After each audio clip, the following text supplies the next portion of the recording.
मित्रों नमस्कार। अपने बीच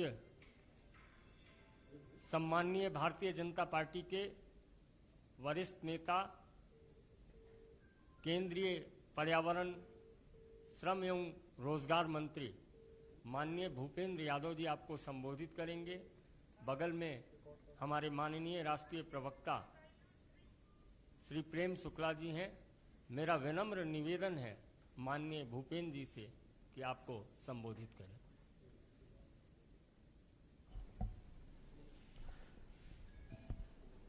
मित्रों, भारतीय जनता पार्टी प्रधानमंत्री श्री नरेंद्र मोदी जी को ओबीसी समाज और आर्थिक रूप से पिछड़े वर्ग के युवाओं को उनके नेतृत्व में मेडिकल कॉलेज की पीजी और यूजी क्लासेस में एडमिशन देने का निर्णय माननीय प्रधानमंत्री नरेंद्र मोदी जी के नेतृत्व में किया गया है, उसके लिए उनको बधाई देती है और उनका अभिनंदन करती है। ये एक ऐतिहासिक अवसर है कि लंबे समय से देश में समतामूलक समाज की स्थापना के लिए समाज के सभी वर्गों को समाहित करते हुए समरस भारत की रचना को करने के लिए बहुत सारे निर्णय एक लंबे समय से पेंडिंग थे।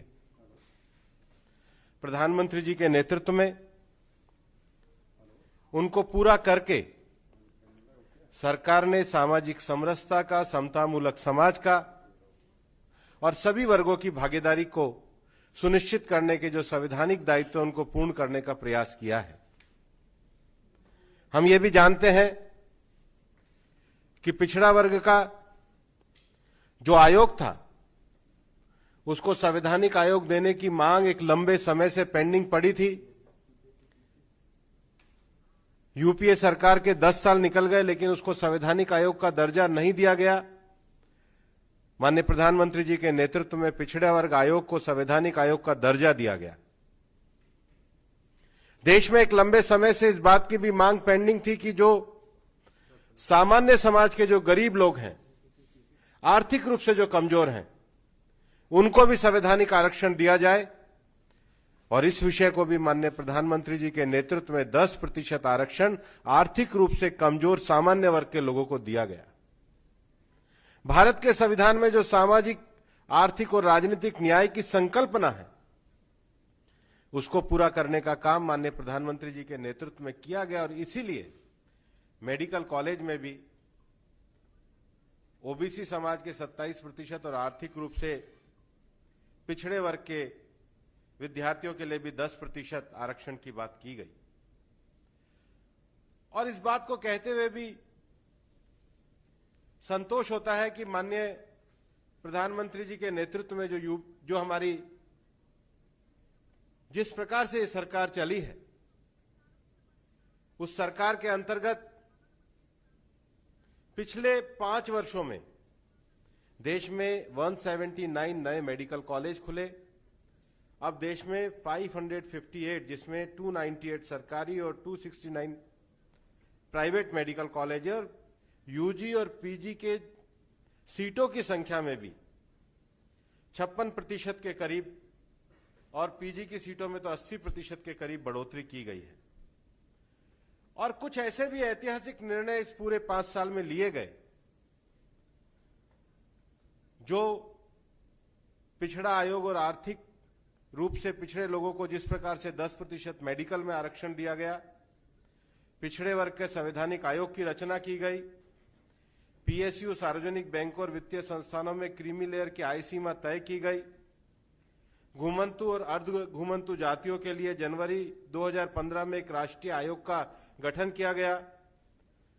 पहली बार भारत के प्रधानमंत्री ने डॉक्टर अंबेडकर को उनके जन्म स्थान मध्य प्रदेश के महू में जाकर के श्रद्धांजलि दी, नमन किया।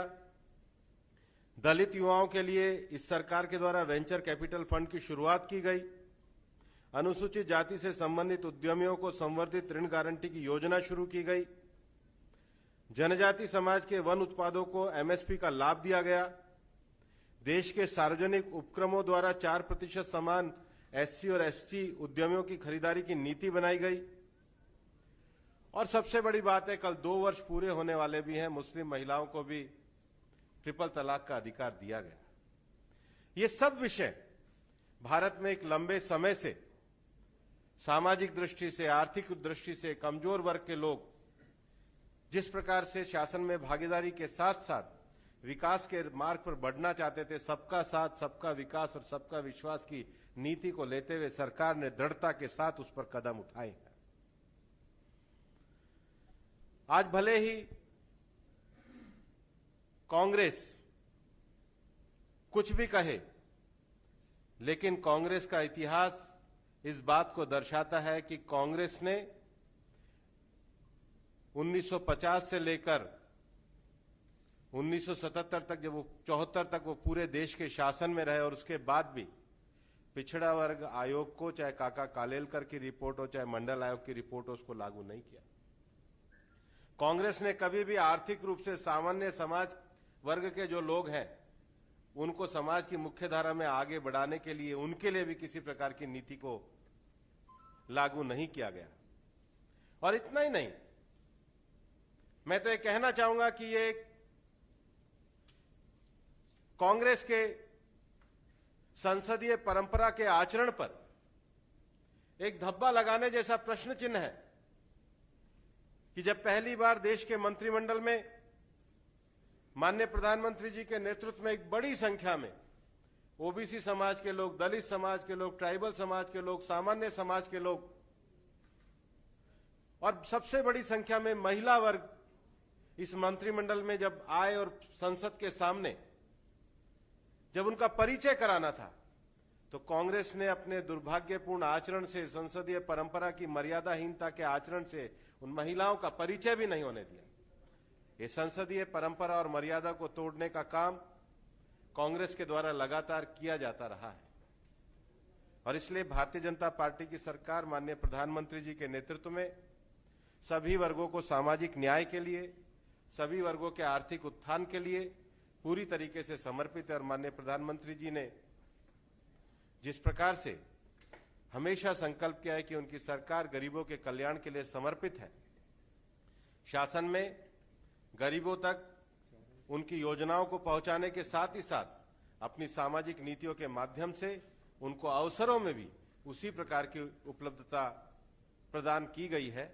और इसके लिए हम सब माननीय प्रधानमंत्री जी का अभिनंदन करते हैं।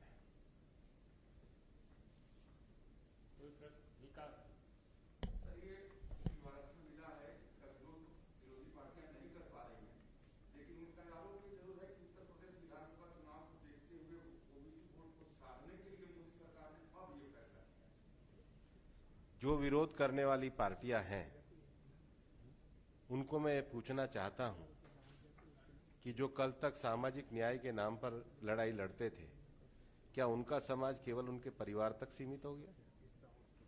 क्या उनकी राजनीति उनके परिवार तक सीमित हो गई है? और मैं तो इनको ये कहना भी चाहता हूं, मैं तो उस संसदीय समिति का अध्यक्ष भी रहा हूं जिसमें ओबीसी वर्ग को संवैधानिक आयोग देने की बात की गई थी। उनकी क्या भूमिका है? और मैं कांग्रेस से भी पूछना चाहता हूं कि कांग्रेस बताए तो सही उनकी भूमिका क्या रही है। उनके शासनकाल में कहां वो रह रहे थे जब 2-2 ओबीसी कमीशन की रिपोर्ट आई और उन्होंने लागू नहीं की। उनके सारे विषय राजनीतिक हैं और उनके जो विषय हैं ये उनके व्यवहार और विचार और उनके विरोधाभास को भी दर्शाता है। और कोई प्रश्न? विषय इस विषय पर कोई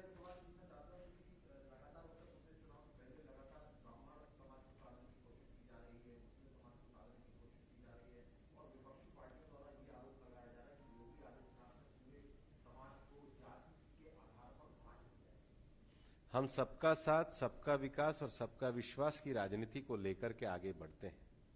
हमारी सरकार के द्वारा गरीब कल्याण के लिए चलाई गई नीति, हमारी सरकार के द्वारा विभिन्न प्रकार के नीतिगत लिए गए निर्णय इस बात को दर्शाते हैं कि सरकार पूरी तरीके से समाज में सबका साथ, सबका विकास और सबका विश्वास के लिए समर्पित सरकार है।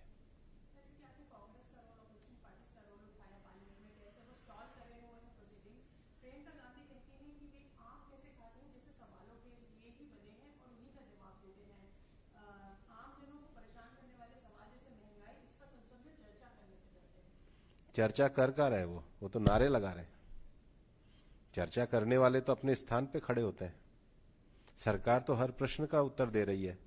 प्रश्न काल में प्रश्न पूछने वाले वैल में होते हैं, उत्तर सदन के पटल पे होता है। तो जिनको उत्तर सुनना है वो कम से कम जाके उत्तर तो सुने। सरकार तो पूरे प्रश्न काल में सब विषयों का उत्तर देती है।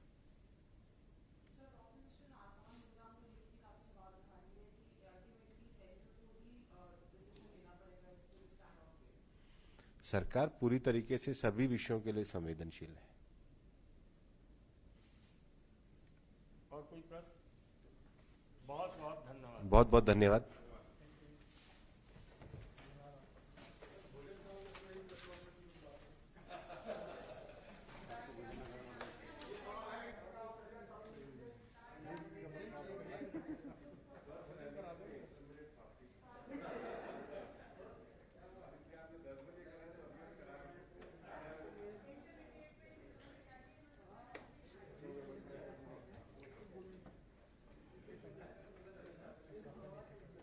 थोड़ा सा सर नीचे कर